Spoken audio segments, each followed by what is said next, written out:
In the treacherous waters off the Horn of Africa, where the Indian Ocean meets the Gulf of Aden and modern shipping lanes cross ancient piracy grounds, a luxury cruise liner became the target of the most brazen maritime attack since the Maersk, Alabama hijacking of 2009. What began as a sunset voyage through historic waters became a coordinated assault by 156 armed raiders, a scale of piracy that intelligence agencies thought had been eradicated years ago. For the 1,847 passengers and crew aboard, it was 11 hours of terror. For the U.S. Navy carrier strike group steaming to intercept, it was a race against time and a test of America's promise that no citizen is beyond protection. This is the story of Operation Red Aegis, the night an American cruise ship faced extinction, and how overwhelming naval firepower delivered a message heard around the world. It began as the perfect evening at sea.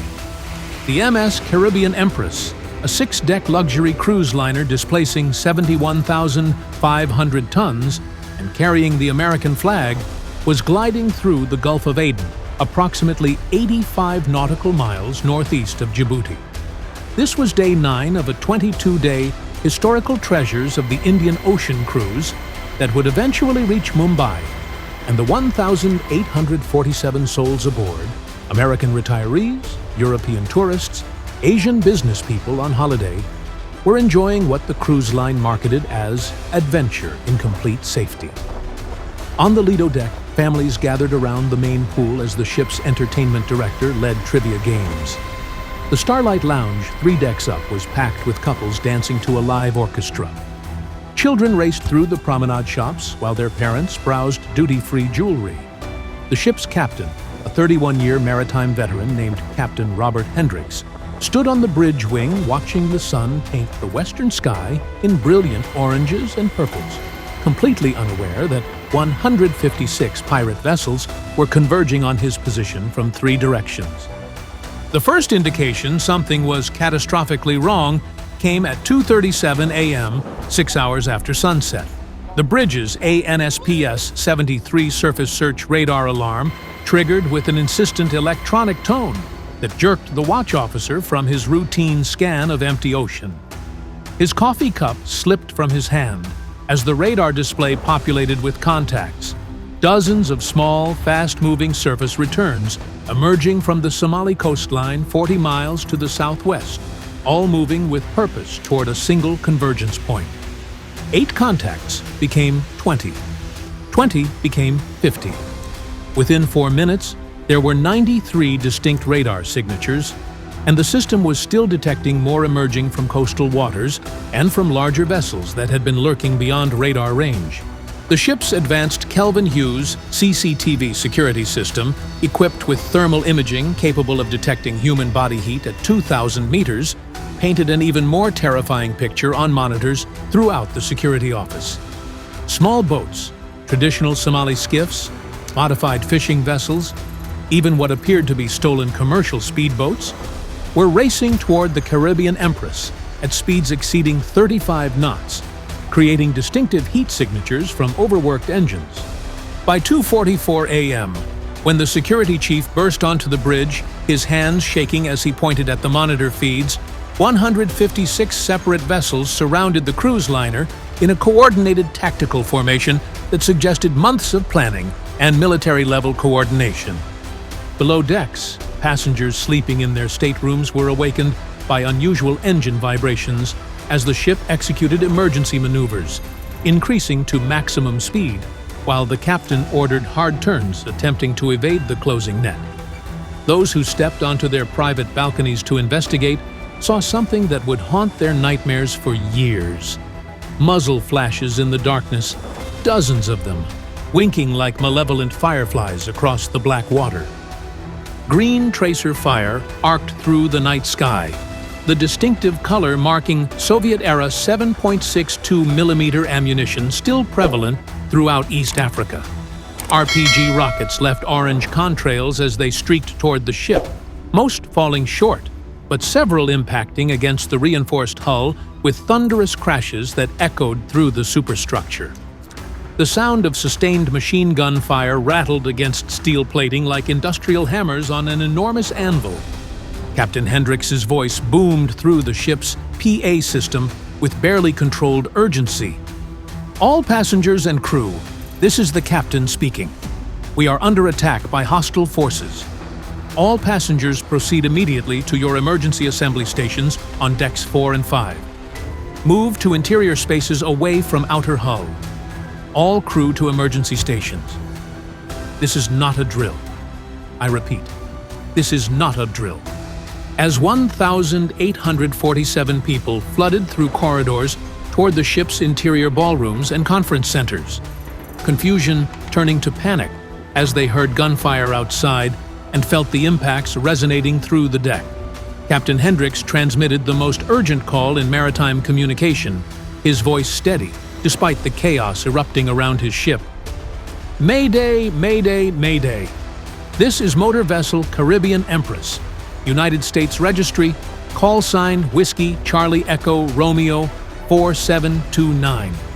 Position 11 degrees 52 minutes north, 45 degrees 23 minutes east.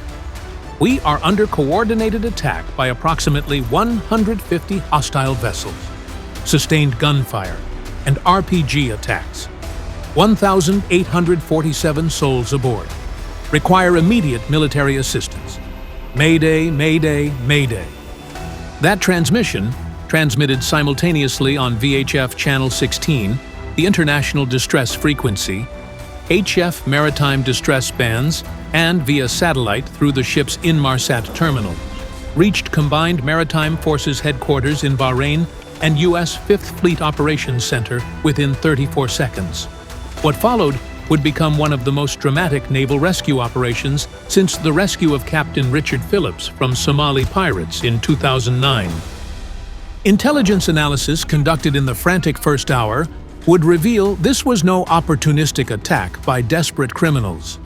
These raiders represented a reconstituted piracy network, a coalition of Somali maritime militia groups, Yemeni insurgent factions with maritime capabilities, and even suspected members of Al-Shabaab, seeking to fund operations through ransoms.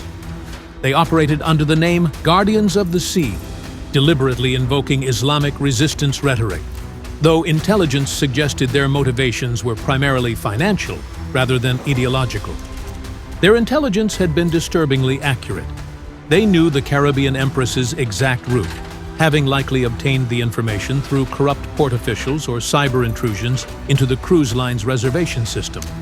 They knew the ship's maximum speed, 22 knots, its defensive capabilities, essentially zero beyond fire hoses, and most critically, they knew it carried nearly 2,000 potential hostages whose lives could be leveraged for the largest ransom demand in piracy history, $380 million to be paid in cryptocurrency to untraceable digital wallets. But their intelligence had one catastrophic gap. They had no idea that the USS Dwight D. Eisenhower Carrier Strike Group was conducting counter-piracy operations just 97 nautical miles to the northeast as part of Combined Task Force 151, the multinational naval force dedicated to maritime security in the region. And they had no idea what that strike group could do when Americans were threatened.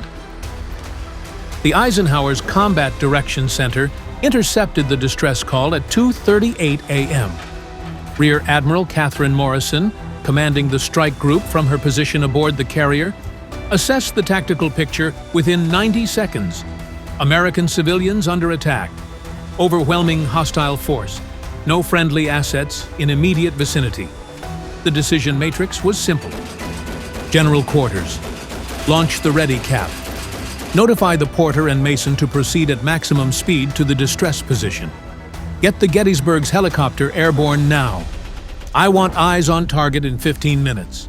Throughout the carrier strike group, which included the Arleigh Burke-class destroyers USS Porter and USS Mason, the guided missile cruiser USS Gettysburg, and the carrier itself with its air wing of FA-18 Super Hornets, organized chaos erupted as 6,000 sailors surged to battle stations. The Porter and Mason, positioned 43 nautical miles from the Caribbean Empress, as part of their counter-piracy patrol pattern, immediately came to flank speed, their gas turbine engines accelerating to generate 100,000 combined shaft horsepower. At 34 knots, 39 miles per hour, the two destroyers began cutting through moderate seas toward the crisis, their bows throwing massive spray as they carved through swells. On the Gettysburg's flight deck, an MH-60R Seahawk lifted off within 4 minutes of the initial alert, its AN/APS-147 multimode radar already scanning ahead toward the coordinates where 156 pirate vessels were attempting to overwhelm an American cruise ship. By the time the first U.S. assets reached visual range at 3:11 a.m., the situation had deteriorated beyond critical. The pirate fleet had formed a sophisticated, multi-layered formation around the Caribbean Empress that revealed extensive planning. An inner ring of approximately 40 boats maintained sustained fire on the ship's bridge and propulsion areas, attempting to disable steering and engines. A middle ring of 60 vessels provided covering fire and prepared boarding parties, pirates with grappling hooks, rope ladders, and even portable welding equipment designed to cut through hull plating. An outer ring of 56 boats served as mobile reserves and escape routes.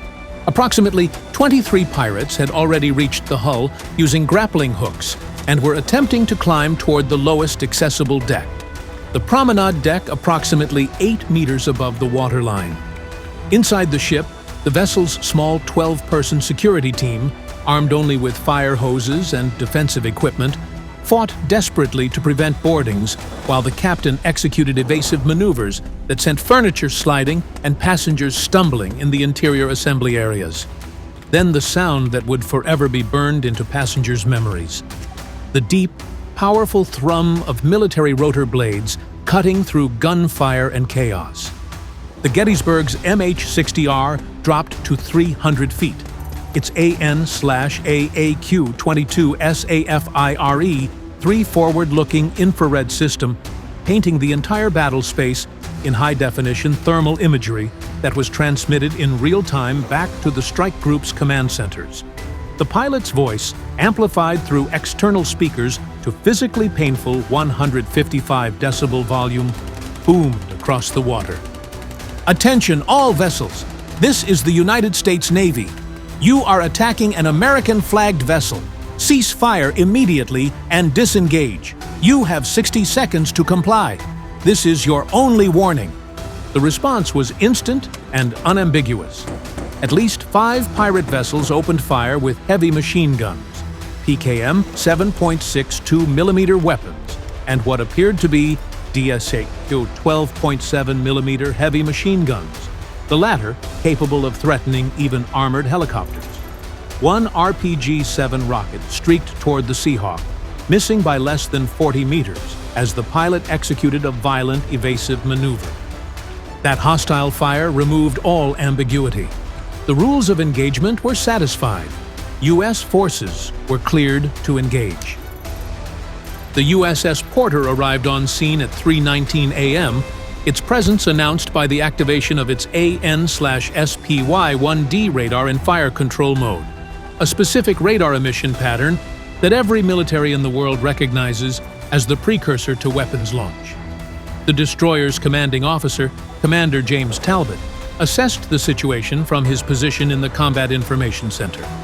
156 hostile vessels, many clustered dangerously close to the civilian ship, limited room for error, but Americans under fire. His order was calm and precise. Weapons free, engage hostile vessels. Priority to those actively firing on the Caribbean Empress or attempting boardings.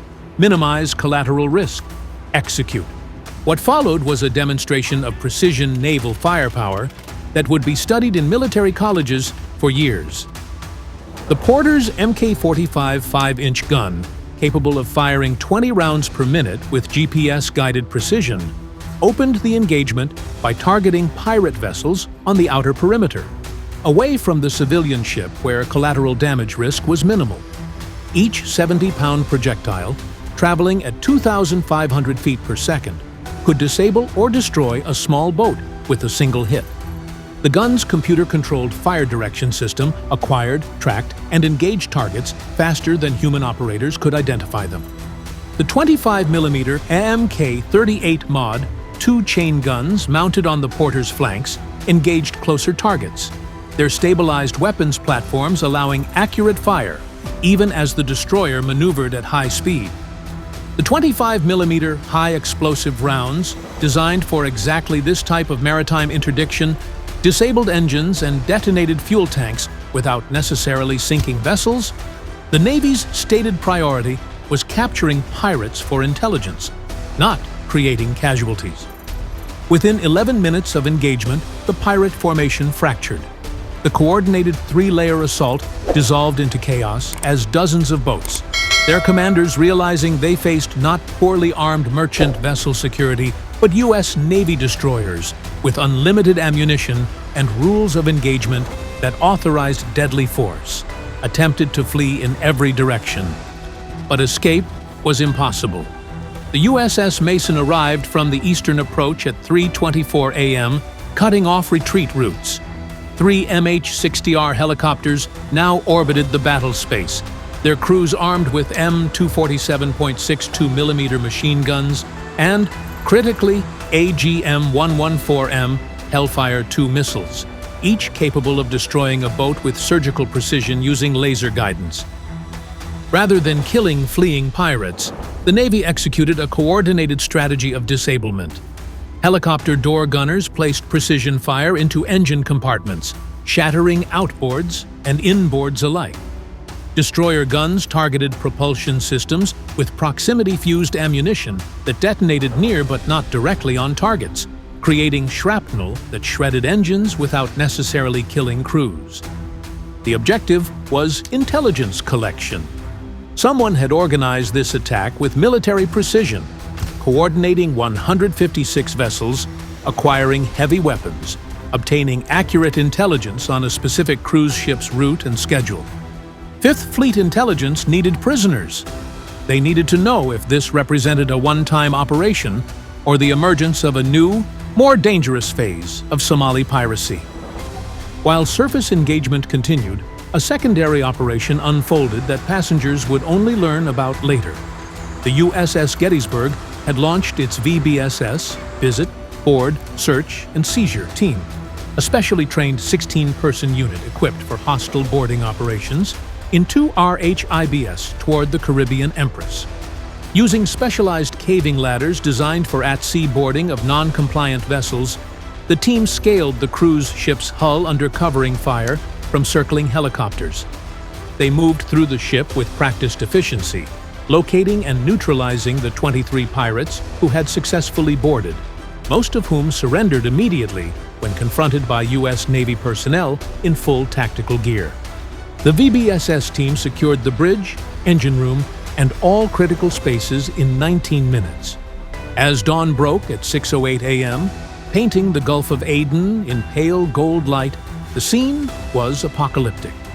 The water surrounding the Caribbean Empress was littered with disabled pirate vessels, some burning, most dead in the water, their crews either surrendering with hands raised or attempting futilely to swim away from the U.S. destroyers that now dominated every approach vector. Commander Talbot transmitted the operational summary that would make international headlines. All U.S. vessels secure. Hostile action terminated. 44 pirate vessels destroyed beyond salvage. 67 captured intact. 45 additional vessels disabled. Estimated 118 hostile combatants in custody pending transfer. 0 U.S. military casualties. 0 civilian casualties aboard Caribbean Empress. Vessel is secure and under U.S. Navy escort. The operation was immediately lauded as textbook maritime crisis response. Rapid decision-making, overwhelming force applied with precision, 0 friendly casualties despite facing numerical odds of 156-2. But within intelligence communities, profound questions emerged. This scale of coordinated piracy was supposed to be extinct.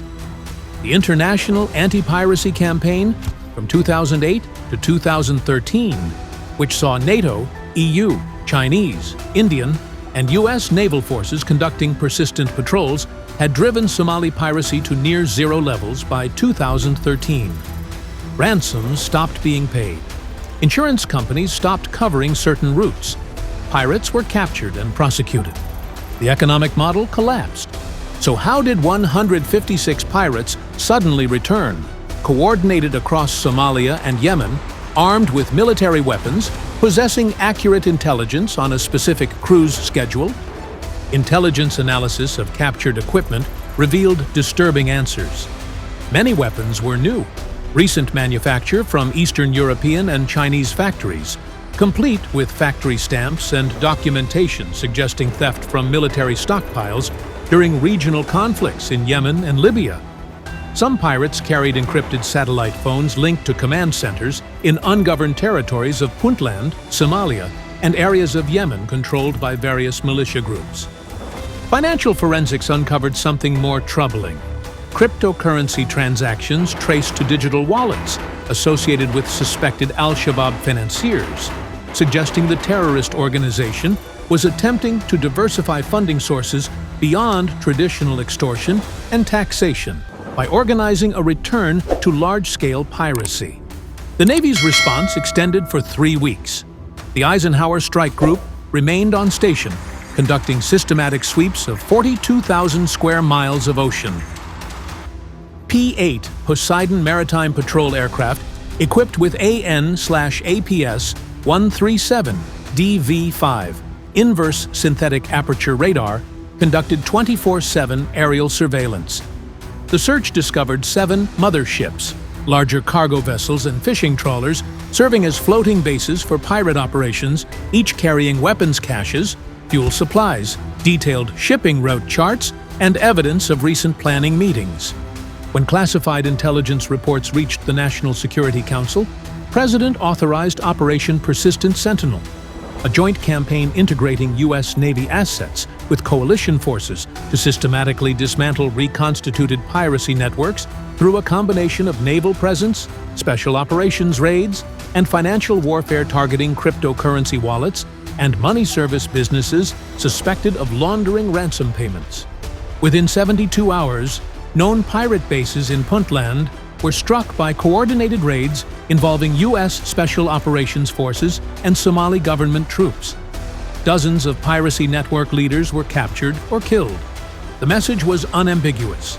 Attempting to revive large-scale maritime piracy against international shipping would trigger responses that made the risk-reward calculation economically absurd. Meanwhile, passenger-recorded footage from the attack went viral globally. Videos showed tracer fire lighting up the pre-dawn darkness, the distinctive muzzle flash of the porter's 5-inch gun, explosions backlit by helicopter searchlights, and the silhouettes of U.S. destroyers cutting through chaos. The internet response was overwhelmingly supportive. Shock at the attack's scale, admiration for the Navy's response, and renewed confidence in American military capability. But buried in captured communications, intelligence officers discovered an encrypted message sent before the attack. Primary target confirmed aboard. Initiate operation upon signal. Secondary objective: obtain leverage for negotiation. What primary target? Interrogation of captured pirates yielded conflicting information. Some claimed they were told a wealthy weapons dealer was aboard. Others heard rumors of a defecting intelligence officer. Still others believed they were after generic hostages for ransom. But the phrasing "primary target" suggested something specific. Someone specific. The investigation continues, classified at TS/SCI levels, but possibilities are deeply concerning. If hostile actors possessed intelligence accurate enough to identify specific high-value individuals aboard civilian cruise ships, the implications extend far beyond this single incident to every American traveling internationally. For now, the Caribbean Empress completed its voyage under continuous naval escort. 2 destroyers maintained visual contact for 2,200 nautical miles until the ship reached Mumbai, where passengers disembarked to waiting media, counseling services, and transportation home. The captured pirates face prosecution under 18 U.S.C. Section 1651, the U.S. federal piracy statute that carries mandatory life imprisonment. Many will be prosecuted in Kenyan courts under bilateral agreements designed to reduce the burden on U.S. federal courts while ensuring justice is served. What began as a coordinated assault intended to secure hundreds of millions in ransom instead became a demonstration of American naval dominance that resonated globally. The message was clear: challenge American vessels, threaten American citizens, and the response will be immediate, overwhelming, and without compromise. The Gulf of Aden is calm now. Commercial traffic flows under watchful international patrols. But for 156 pirates, the ocean they thought would make them wealthy became their prison.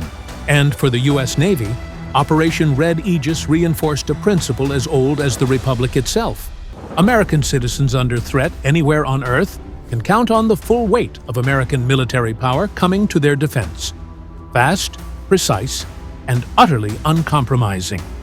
The passengers of the Caribbean Empress are home now, their vacation transformed into a nightmare that ended in salvation. The crew received commendations from the cruise line and U.S. government. The Navy personnel involved were decorated for their actions. The intelligence investigation continues into who financed and organized the attack and why. But one truth emerged with absolute clarity from those terrifying hours. There is no ocean too distant, no threat too large, and no challenge to American protection that will go unanswered. The hunt for the attack's masterminds continues across 3 continents.